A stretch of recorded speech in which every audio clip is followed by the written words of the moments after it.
machine et j'espère que t'es au top. Je suis sûr d'une chose, on veut tous réussir. Mais est-ce que actuellement, toi, tu te conditionnes tous les jours pour réussir? Quoi? On peut faire ça? Et c'est exactement là où je veux en venir. Quand je regarde autour de moi, tout le monde est en mode bah c'est quand il veut que ma vie elle va aller un peu mieux. Yo, mais aussi con que ça puisse te paraître, c'est pas une loterie là. Tu vas seulement réussir si toi tu travailles tous les jours vers ta réussite. Et en fait, s'il y a une chose qu'il faut retenir de ce message, c'est quelle que soit ta situation maintenant, que t'aies pas confiance en toi, que t'arrives pas à te faire des potes, que t'arrives pas à l'école, bref, tous ces mauvais trucs qu'on a tendance à croire de nous-mêmes, alors que personne nous le dit bien sûr. Ce qu'il faut surtout que tu retiennes, c'est que tu peux les changer. Et que non, attendre que ça s'améliore par magie, c'est pas ça la solution. Au contraire, tu dois te bouger et notamment te conditionner pour réussir. Et c'est de ça qu'on va parler. Donc peu importe ta situation, qu'elle soit horrible, moyenne, bonne, excellente, pas besoin de comparer. L'essentiel, c'est qu'à notre niveau, à notre échelle, on cherche à s'améliorer et à devenir meilleur. Et ça, personnellement, je pense que ce soit une bonne chose. Alors c'est quoi le conditionnement? Prenons cette célèbre citation d'Aristote. L'excellence n'est pas un acte, mais une habitude. Alors c'est bien beau de mettre une photo de profil avec cette citation en dessous, en mode philosophe du terre-terre, mais réellement, qu'est-ce que ça veut dire? Concrètement, c'est que pour réussir, pour atteindre l'excellence, c'est pas quelque chose qui est en toi, mais plutôt quelque chose que tu vas développer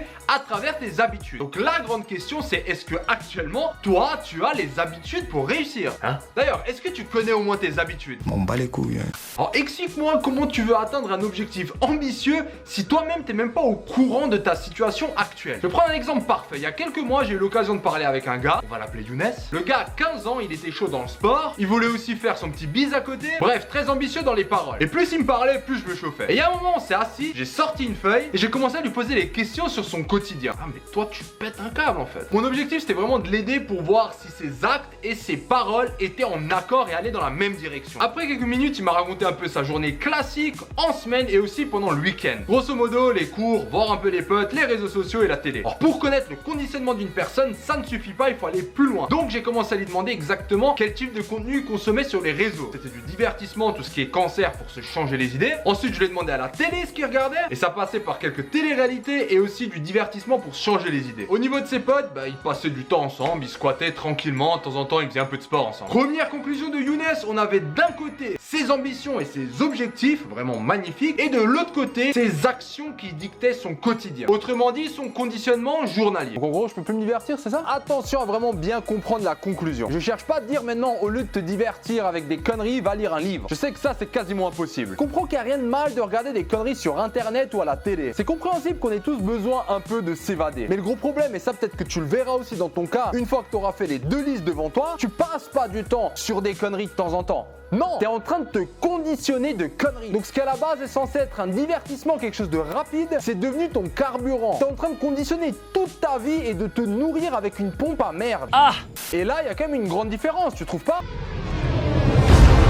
Un autre exemple que tu vas adorer, le McDo. La plupart des gens sont grave contents à chaque fois qu'ils vont au McDo. Tu es grosse, Mélissandre. On est tous passés par là. Et au bout d'un moment, tu vas capter que si t'en manges de temps en temps, bon, c'est de la merde, mais ça va. Mais que si c'est tous les jours, ton corps, ça va être une poubelle. Va voir le film du gars qui mange tous les jours au McDo pendant 30 jours. Les exceptions sont acceptables, mais c'est ton conditionnement, tes actes réguliers qui vont te forger la personne que tu vas devenir. Donc c'est seulement les personnes avec un bon conditionnement qui seront en état d'avancer serein et avec de la confiance en soi vers leurs objectifs.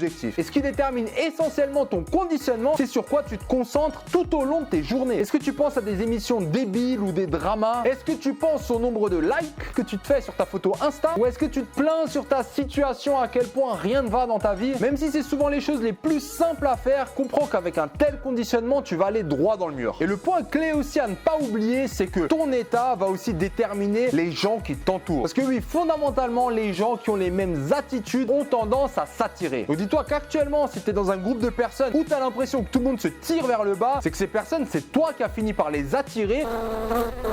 Et tu sais normalement maintenant dans quelle direction vous vous dirigez. Mais tu peux changer ton conditionnement à tout moment. Et c'est ça la bonne nouvelle. Donc ça suffit d'attendre, agis maintenant. Ça sera peut-être un peu douloureux de faire le constat, mais une fois que tu changes, ta qualité de vie, elle va juste exploser. J'insiste vraiment sur cette citation et sur le fait que maintenant, tu es capable de prendre des décisions de manière consciente. Ça fait sûrement des années où tu es en mode pilote automatique et tu n'as juste aucune idée vers où tu vas. Commence maintenant ton conditionnement qui va te mettre en mode machine. Donc si ce message te parle et que tu as envie de changer, mets-le dans les commentaires et puis dans 6 mois tu reviens et tu me dis où ça en est. Voilà la machine, maintenant c'est à moi de compter sur toi pour partager ce message auprès de tes potes, de lâcher un gros pouce noir ou bleu, je sais pas trop la couleur en ce moment, et de surtout activer la notif quand tu t'abonnes. Parce que sinon, bah t'es pas au courant de grand chose. Allez, à bientôt.